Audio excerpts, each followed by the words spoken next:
thousands of years, people have been trying to understand their relationship to the rest of the universe. For a variety of reasons, many philosophers today are reluctant to tackle such big problems. Nonetheless, the problems remain, and in these lectures I'm going to attack some of them. At the moment, the biggest problem is this. We have a certain common sense picture of ourselves as human beings, which is very hard to square with our overall scientific conception of the physical world. We think of ourselves as conscious, free, mindful, rational agents in a world that science tells us consists entirely of mindless, meaningless physical particles. Now, how can we square these two conceptions? How, for example, can it be both the case that the world contains nothing but unconscious physical particles, and yet it also contains consciousness?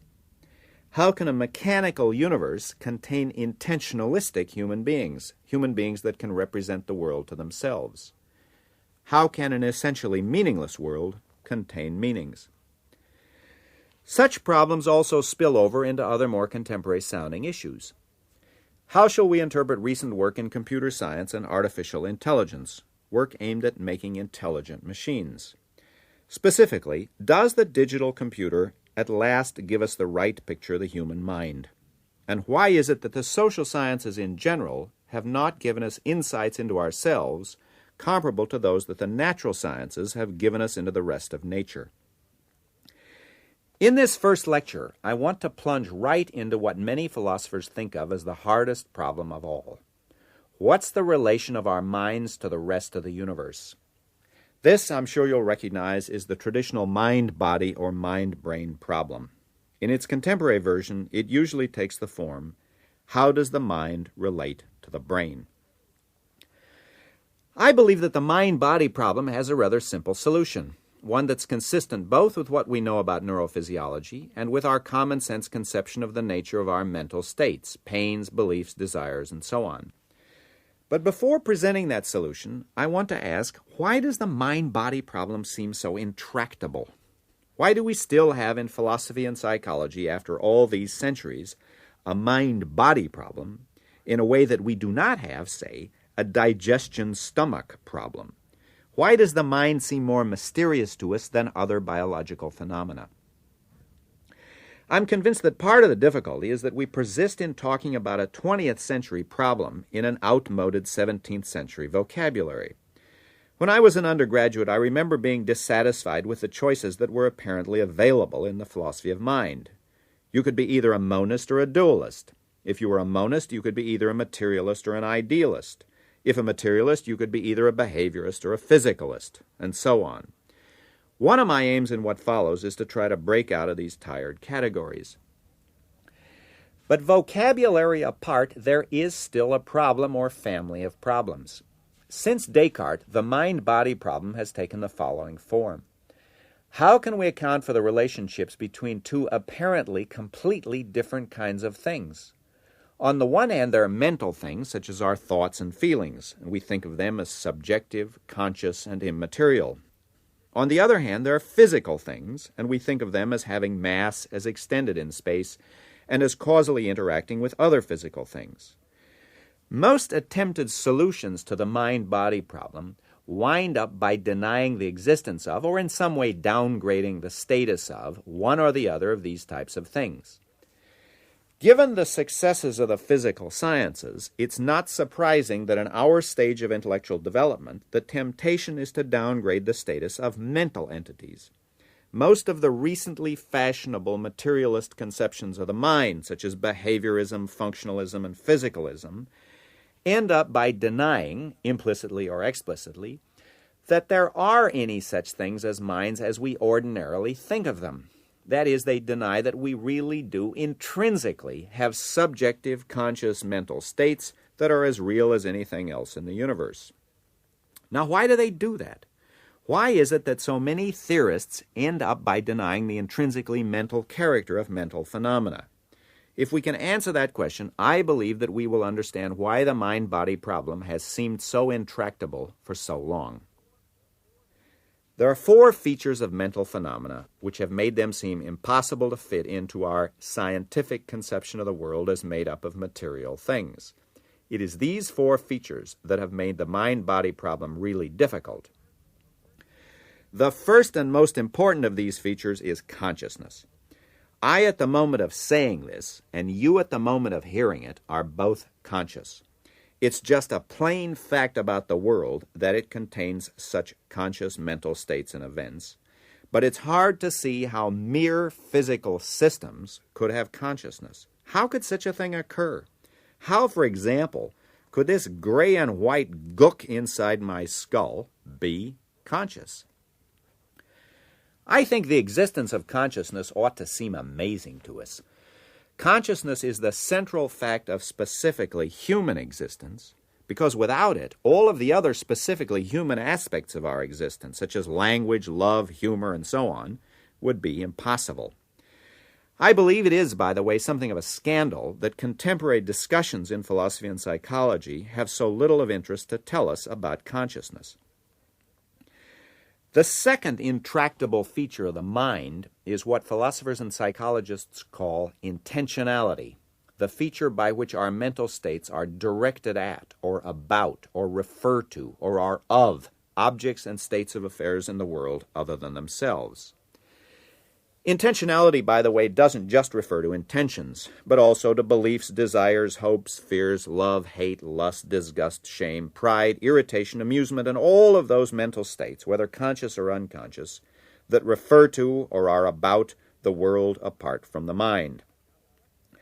Now, the question about intentionality is much like the question about consciousness. How can this stuff inside my head be about anything? How can it refer to anything? After all, the stuff in the skull consists of atoms in the void, just as all the rest of material reality consists of atoms in the void. How, to put it crudely, can atoms in the void represent anything? The third feature of the mind that seems difficult to accommodate within a scientific conception of reality is the subjectivity of mental states. This subjectivity is marked by such facts as that I can feel my pains and you can't. I see the world from my point of view, you see it from your point of view. I'm aware of myself and my internal mental states as quite distinct from the selves and mental states of other people. Since the 17th century, we've come to think of reality as something which must be equally accessible to all competent observers. That is, we think it must be objective. Now, how are we to accommodate the reality of subjective mental phenomena with the scientific conception of reality as totally objective? Finally, there's a fourth problem, the problem of mental causation. We all suppose, as part of common sense, that our thoughts and feelings make a difference to the way we behave, that they actually have some causal effect on the physical world. I decide, for example, to raise my arm, and, lo and behold, my arm goes up. But if our thoughts and feelings are truly mental, how can they affect anything physical? Are we supposed to think that our thoughts and feelings can somehow produce chemical effects on our brains and the rest of our nervous system? Do we suppose that the thought can wrap itself around the axons and the dendrites, or that it can sneak inside the cell wall and attack the cell nucleus? How could such things possibly occur? But unless some such connection takes place between the mind and the brain, aren't we left with a view that the mind doesn't matter, that it is as unimportant causally as the froth on the wave is to the movement of the wave? If the froth were conscious, it might think to itself, what a tough job it is pulling these waves up on the beach and then pulling them out again all day long. But we know that the froth doesn't make any important difference. Now, why do we suppose our mental life is any more important than a froth on the wave of physical reality? These four features, then, consciousness, intentionality, subjectivity, and mental causation, are what make the mind-body problem seem so difficult. Yet I wish to say they're all real features of our mental lives. Not every mental state has all of them, but any satisfactory account of the mind and of mind-body relations must take account of all four features. If your theory ends up by denying any one of them, you know you must have made a mistake somewhere. The first thesis I want to advance toward solving the mind-body problem is this. Mental phenomena, all mental phenomena, whether conscious or unconscious, visual or auditory, pains, tickles, itches, thoughts, indeed all of our mental life, are caused by processes going on in the brain. For example, let's consider pains. Of course, anything we say now may seem wonderfully quaint in a generation or so as our knowledge of how the brain works increases. Nonetheless, the form of the explanation can remain valid, even though the details are altered. On current views, pain signals are transmitted from sensory nerve endings to the spinal cord by at least two types of fibers, delta A fibers, which are specialized for prickling sensations, and C fibers, which are specialized for burning and aching sensations. As the signals go up the spine, they enter the brain by two separate pathways, the prickling pain pathway and the burning pain pathway. Both pathways go through the thalamus, but the prickling pain pathway is more localized afterwards in the somatosensory cortex, whereas the burning pain pathway transmits signals not only upwards into the cortex, but also laterally into the hypothalamus and other regions at the base of the brain. Now, for the purposes of this discussion, the point we need to hammer home is this. Our sensations of pains are caused by a series of events that begin at free nerve endings and end in the thalamus and in other regions of the brain. And indeed, as far as the actual sensations are concerned, the events inside the central nervous system are quite sufficient to cause pains, as we know both from the phantom limb pains felt by amputees and the pains caused by artificially stimulating relevant portions of the brain. And I want to suggest that what is true of pain is true of mental phenomena generally. To put it crudely, and counting all of the central nervous system as part of the brain for our present discussion, everything that matters for our mental life, all of our thoughts and feelings, are caused by processes inside the brain. The crucial step is the one that goes on inside the head, not the external or peripheral stimulus. And the argument for this is simple. If the events outside the central nervous system occurred, but nothing happened in the brain, there would be no mental events.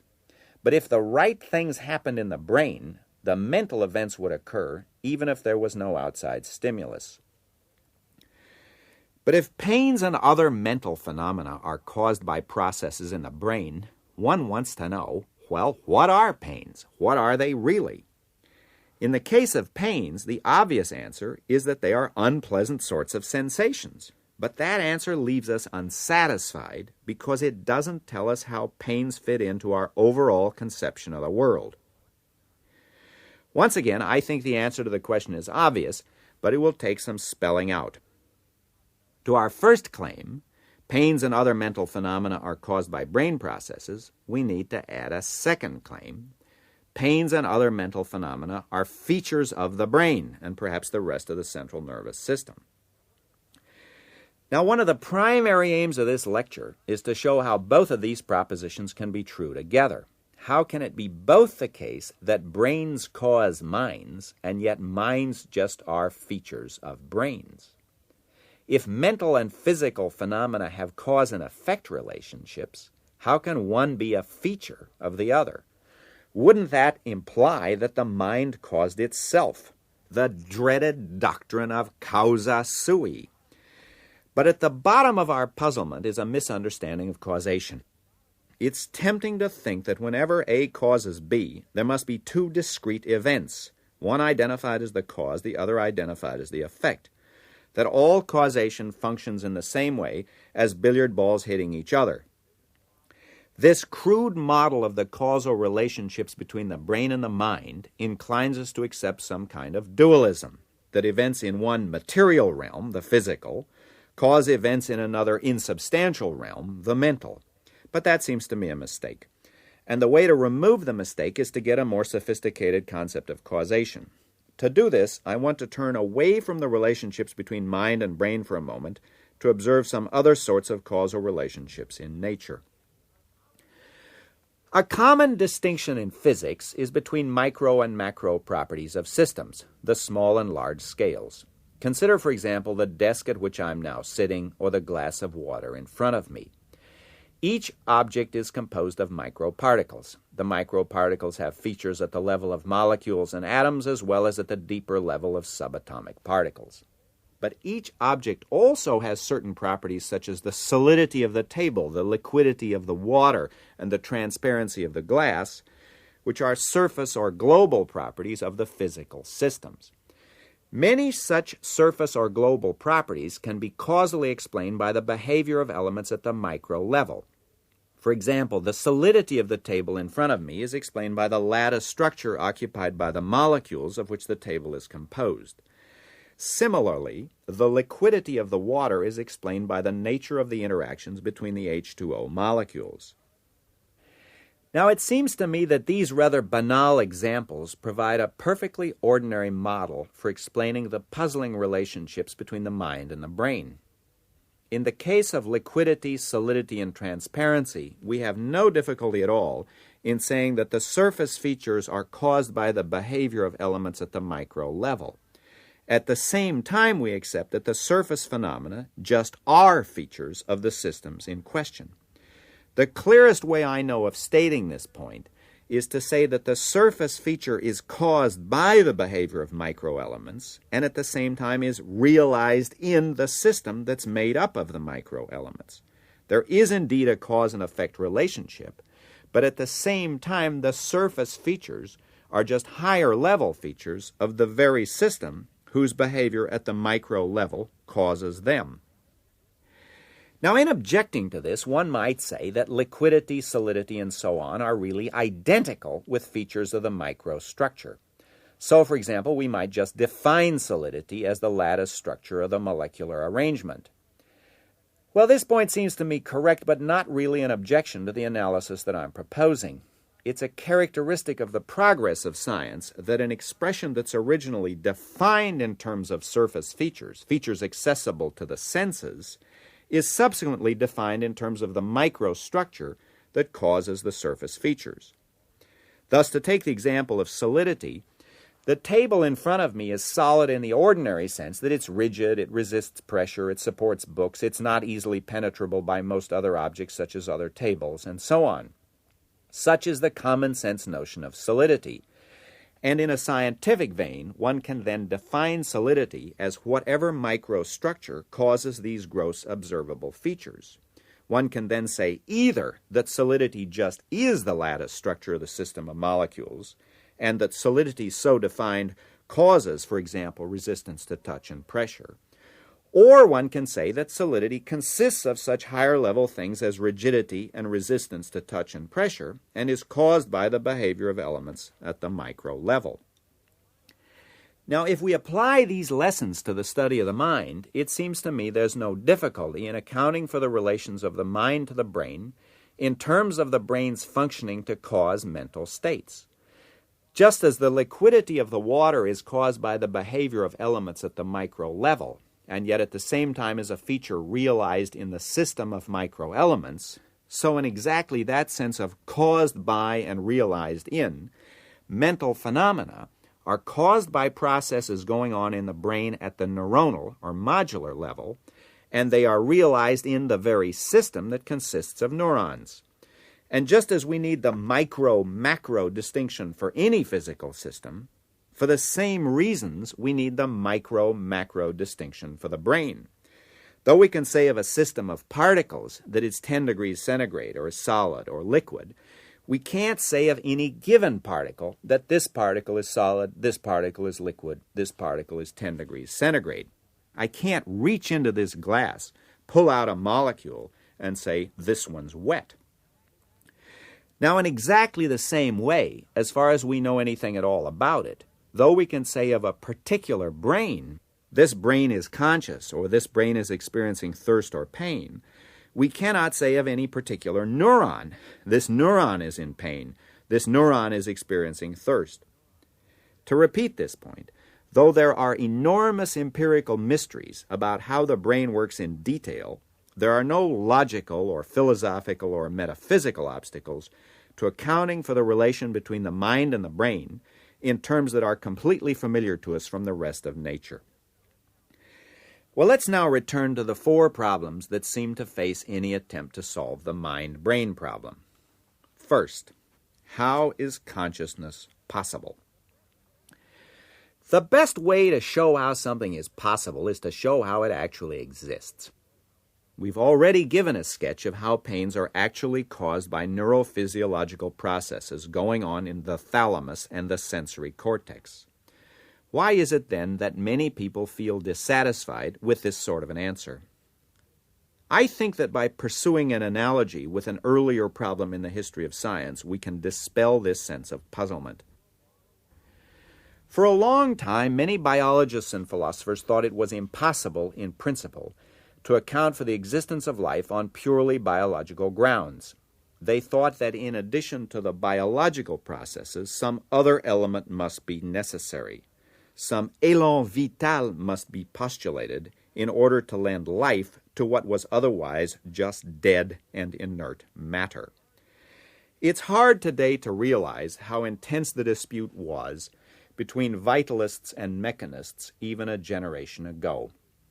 But today these issues are no longer taken seriously. Why not? I think it's not so much because mechanism won and vitalism lost, but because we've come to understand better the biological character of the processes that are characteristic of living organisms. Once we understand how the features have a biological explanation, it no longer seems mysterious to us that matter should be alive. And I suggest that exactly similar considerations should apply to our discussions of consciousness.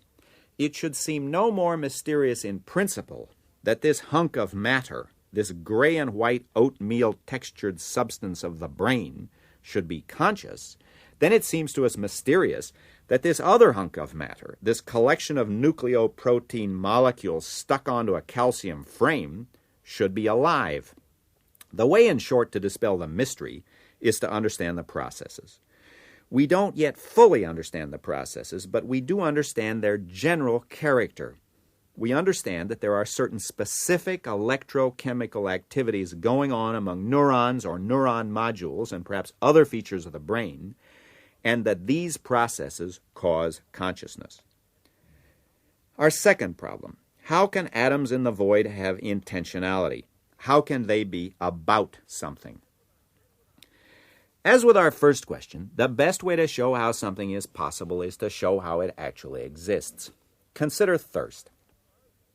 As far as we know anything about it, at least certain kinds of thirst are caused in the hypothalamus by sequences of nerve firings. These firings are in turn caused by the action of angiotensin in the hypothalamus, and angiotensin in turn is synthesized by renin, which is secreted by the kidneys. Thirst, at least of these kinds, is caused by a series of events in the central nervous system, principally the hypothalamus, and is realized in the hypothalamus. Now, to be thirsty is to have, among other things, the desire to drink. Thirst is therefore an intentional state. It has content, its content determines under what conditions it's satisfied, and it has all the rest of the features that are common to intentional states. As with the mysteries of life and consciousness, the way to master the mystery of intentionality is to describe in as much detail as we can how the phenomena are caused by biological processes while being at the same time realized in biological systems. Visual and auditory experiences, tactile sensations, hunger, thirst, and sexual desire are all caused by brain processes and realized in the structure of the brain, and they are all intentional phenomena. Third, how do we accommodate the subjectivity of mental states within an objective conception of the real world? It seems to me a mistake to suppose that the definition of reality should exclude subjectivity. If a scientific account of the world attempts to describe how things are, then one of the features of the account will be the subjectivity of mental states, since it is just a plain fact about biological evolution that it has produced certain sorts of biological systems, namely human and certain animal brains, that have subjective features. My present state of consciousness is a feature of my brain, but its conscious aspects are accessible to me in a way that they are not accessible to you. And your present state of consciousness is a feature of your brain, and its conscious aspects are accessible to you in a way that they are not accessible to me. Thus, the existence of subjectivity is an objective fact of biology. It's a persistent mistake to try to define science in terms of certain features of existing scientific theories. But once this provincialism is perceived to be the prejudice it is, then any domain of facts is a subject of systematic investigation. If, for example, God existed, then that fact would be a fact like any other. I don't know whether God exists, but I have no doubt at all that subjective mental states exist, because I'm now in one, and so are you.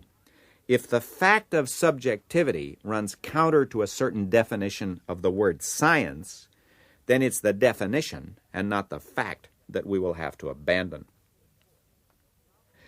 Fourth, the problem of mental causation, for our present purpose, is to explain how mental events can cause physical events.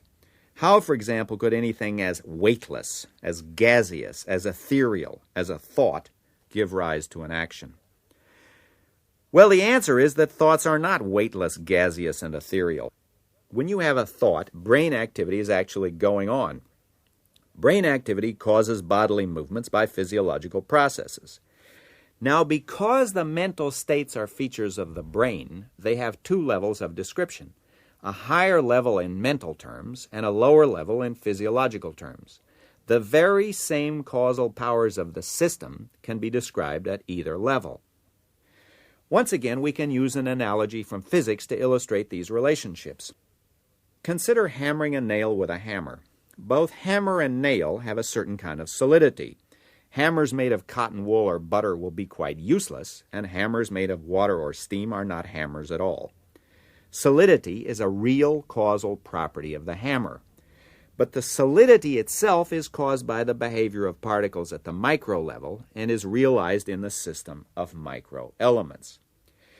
The existence of two causally real levels of description in the brain is exactly analogous to the existence of two causally real levels of description of the hammer. Consciousness, for example, is a real property of the brain that can cause things to happen. My conscious attempt to perform an action such as raising my arm causes the movement of the arm. At the higher level of description, the intention to raise my arm causes the movement of the arm. At the lower level of description, a series of neuron firings starts a chain of events that results in the contraction of the muscles. As with the case of hammering a nail, the same sequence of events has two levels of description. Both of them are causally real, and the higher level causal features are both caused by and realized in the structure of the lower level elements.